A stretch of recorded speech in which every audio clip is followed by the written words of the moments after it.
Hi friends, ನಮ್ಮ ಹಿಂದೂ ಧರ್ಮದಲ್ಲಿ ಆಚರಿಸಲಾಗುವ ಪ್ರತಿಯೊಂದು ವ್ರತದಲ್ಲೂ, ಹಬ್ಬದಲ್ಲೂ, ಪೂಜೆ ವಿಧಿವಿಧಾನಗಳಲ್ಲೂ ಉಪವಾಸವನ್ನು ಮಾಡಲಾಗುತ್ತದೆ.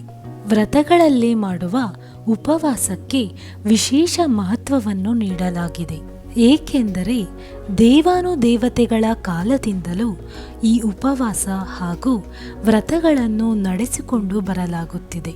ಅಲ್ಲದೆ ದೇವರ ಬಳಿ ಏನನ್ನಾದರೂ ಬೇಡಿಕೆಯನ್ನು ಈಡೇರಿಸಿಕೊಳ್ಳುವ ಸಮಯದಲ್ಲಿ ಈ ವ್ರತವನ್ನು ಮಾಡಲಾಗುತ್ತದೆ. ಹಾಗೂ ಈ ಉಪವಾಸ ಮಾಡುವುದರಿಂದ ನಮ್ಮ ಆತ್ಮವನ್ನು ಮತ್ತು ನಮ್ಮ ದೇಹವನ್ನು ಶುದ್ಧಿಗೊಳಿಸುತ್ತದೆ ಎನ್ನುವ ನಂಬಿಕೆಯೂ ಕೂಡ ಇದೆ.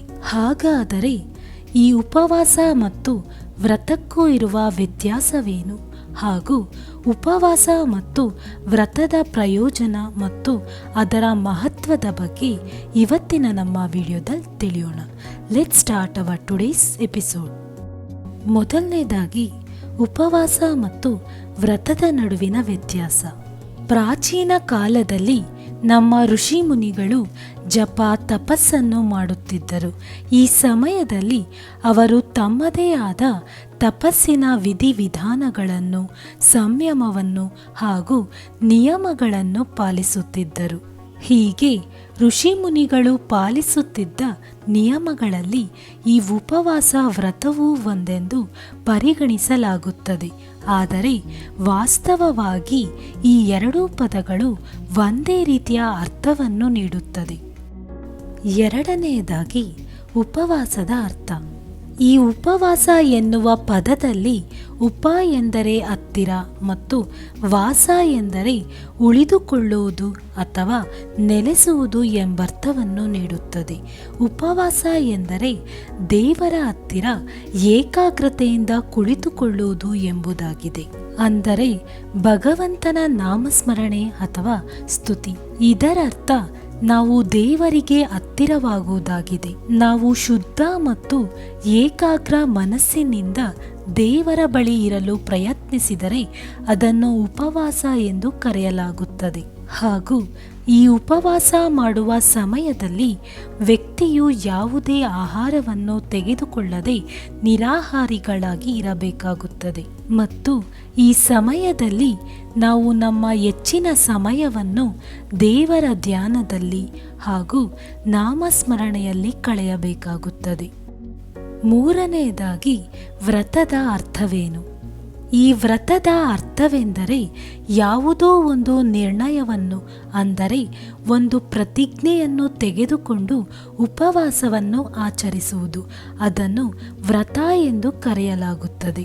ಮತ್ತು ಈ ವ್ರತದ ಸಮಯದಲ್ಲಿ ನಾವು ಆಹಾರವನ್ನು ತೆಗೆದುಕೊಳ್ಳಬಹುದು.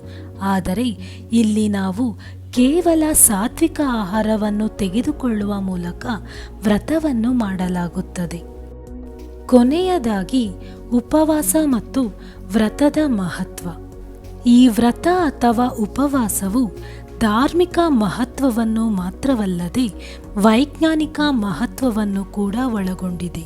ಅಂದರೆ ಈ ಉಪವಾಸವು ನಮ್ಮ ದೇಹವನ್ನು ಆರೋಗ್ಯಕರವಾಗಿಟ್ಟರೆ, ವ್ರತವು ನಮ್ಮ ಆತ್ಮವನ್ನು ನಾವು ನಿಯಂತ್ರಿಸಲು ಸಹಕಾರಿಯಾಗುತ್ತದೆ.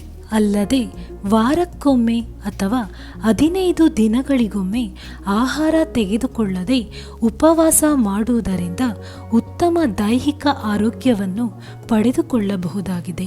ಇದರಿಂದ ನಮ್ಮ ದೇಹಕ್ಕೂ ಒಂದಿಷ್ಟು ವಿಶ್ರಾಂತಿ ದೊರೆಯುತ್ತದೆ. ಹಾಗೂ ಈ ಉಪವಾಸ ವ್ರತದ ಮೂಲಕ ಆಹಾರವನ್ನು ತ್ಯಜಿಸಿ ನಮ್ಮ ಮನಸ್ಸನ್ನು ಹತೋಟಿಯಲ್ಲಿಟ್ಟುಕೊಂಡು ದೇವರನ್ನು ಪ್ರಾರ್ಥಿಸುವುದರಿಂದ ಮತ್ತು ಪೂಜಿಸುವುದರಿಂದ ಒಬ್ಬ ವ್ಯಕ್ತಿಯ ಎಲ್ಲ ಇಷ್ಟಾರ್ಥಗಳು ಈಡೇರುತ್ತವೆ ಎಂಬುದು ನಮ್ಮ ಹಿರಿಯರ ನಂಬಿಕೆ.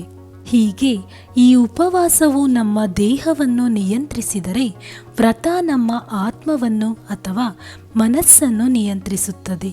ಹಾಗೂ ನಾವು ದೇವರಿಂದ ಏನನ್ನಾದರೂ ಪಡೆದುಕೊಳ್ಳಲು ಅಥವಾ ದೇವರಿಗೆ ನಾವು ಹತ್ತಿರವಾಗಲು ಇವೆರಡರ ಅವಶ್ಯಕತೆಯೂ ಇರುತ್ತದೆ.